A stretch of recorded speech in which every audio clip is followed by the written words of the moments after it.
ఇప్పుడు రాజకీయాల్లో ఓడిపోయారండి. ఓకే. అంటే ప్రజలు ఓడించారండి. అప్పుడు ఏం చేయాలి?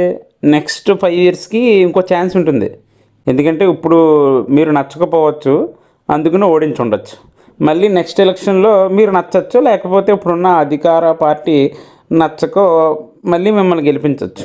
అంటే ఇదంతా ఎవరి చేతుల్లో ఉంది? ప్రజల చేతుల్లో ఉంది. సో, ప్రజలు మిమ్మల్ని గెలిపించాలంటే ఏం చేయాలి? మీకు మేము హామీ ఇస్తున్నాం. అంటే మీకు సహాయం చేస్తాం. ప్రజల్ని గొప్ప స్థాయికి తీసుకువెళ్తాం అనే మాటలు మాట్లాడాలి. ఎప్పుడది ఓడిపోయిన తర్వాత. అంటే ఏంటంటే, ఇప్పుడు నేను ఓడిపోయానండి రాజకీయాల్లో. అంటే ఏదో ఇంకా ఏదో చెయ్యాలి ప్రజలకి. అప్పుడే ప్రజలు మనం గెలిపిస్తారు. అలా కాకుండా మనం ఎందుకు ఓడిపోయామనే విషయాన్ని కూడా మర్చిపోయి, ఓకే, ప్రజలు మనల్ని ఎందుకు ఓడించారనే విషయాన్ని కూడా మర్చిపోయి, నెక్స్ట్ ఎలక్షన్‌లో ఎంత కళ్ళు మూసుకుంటే చాలు, నెక్స్ట్ ఎలక్షన్‌లో మళ్ళీ మేము వచ్చేస్తాం. ఇంత ఓవర్ కాన్ఫిడెంట్ ఏంటి? ఆ ఒక్క ఓవర్ కాన్ఫిడెంట్ వల్లే కదా సార్ మీరు ఓడిపోయారు. వై నాట్ 175 అన్నారు. ఓకే. కాన్ఫిడెంట్ ఉండడం వేరు, ఓవర్ కాన్ఫిడెంట్ ఉండడం వేరు. సో, వై నాట్ 175 అన్నారు. ఓడిపోయారు చిత్తుగా. అది తెలిసి కూడా ఓకే, ఇంకా మారకుండా సో కళ్ళు మూసుకుంటే చాలు 5 సంవత్సరాలు గడిచిపోద్ది, ఆ తర్వాత మందే అంట. ఎలా?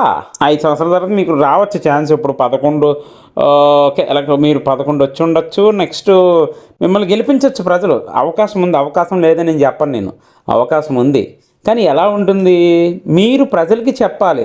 నెక్స్ట్ ఎలక్షన్‌లో మేము మళ్ళీ వచ్చిన తర్వాత ఇదివరకటి కన్నా ఇప్పుడున్న అధికార పార్టీ కన్నా ఇంకా అద్భుతంగా చేసి, ఇదివరకు నేను ఏదైనా మిస్టేక్ చేసుంటే దాన్ని సరిదిద్దుకొని మళ్ళీ ప్రజల్లోకి వచ్చి ప్రజలకు సహాయం చేస్తాను, ప్రజల్ని మెప్పు పొందుతానని అనాలి. కానీ నేను నెక్స్ట్ ఎలక్షన్‌లో గెలిచేస్తాను, గెలిచిన వెంటనే ఓకే ప్రతి ఒక్కడిని బయటికి లాక్కొస్తా.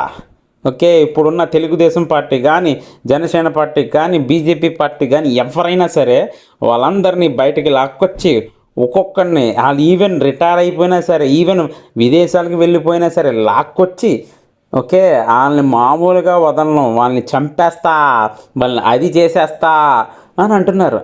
సార్, మీరు రాజకీయాల్లో గెలవడం, ఇప్పుడు నెక్స్ట్ మీరు గెలవడం కోసం దేనికోసం గెలుస్తున్నారు? ప్రజలకి మంచి పాలన అందించడానికి గెలుస్తారా? లేకపోతే మీ వ్యక్తిగత పగద్వేషాలను చూపించడానికి గెలుస్తారా? అంటే అంత మీకు కాన్ఫిడెంటా?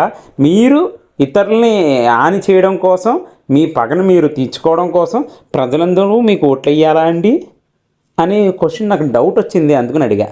అంటే నెక్స్ట్ ఓడిపోయిన తర్వాత తప్పు తెలుసుకుని నెక్స్ట్ నేను అది చేస్తాను ఇది చేస్తానని చెప్పడం మానేసి ప్రజలకి ఓకే నేను గెలిచిన తర్వాత గెలిచేస్తారంట, కాన్ఫిడెంట్ ఉంది. Okay, good. కానీ అది ఓవర్ కాన్ఫిడెంట్ అవ్వకూడదు కదా. ఆల్రెడీ తెలిసింది ఓవర్ కాన్ఫిడెంట్ వల్లే ఓడిపోయాం ఆల్రెడీ. వై నాట్ 175 అని చెప్పి ఓడిపోయారు. అయినా సరే అవన్నీ మర్చిపోయి నెక్స్ట్ ఎలక్షన్లో మనమే ఓకే, గుడ్. మీరు మంచి చేస్తాను. ఇన్ కేసు ఇప్పుడున్న పార్టీ సరిగ్గా చేయకపోతే మళ్ళీ మీకే అవకాశం ఇవ్వచ్చు. ఓకే. కానీ మీరు కూడా ఎంతో కొంత ప్రజలకు చెప్పాలి కదా, మేము అది చేస్తాం ఇది చేస్తామని. అది మానేసి నేను గెలిచేస్తాను, ఇది గెలిచిన తర్వాత ఇన్ని పోటీ చేస్తాను. ఏంటి సార్ ఈ మాటలు? ఇంకా మారరా?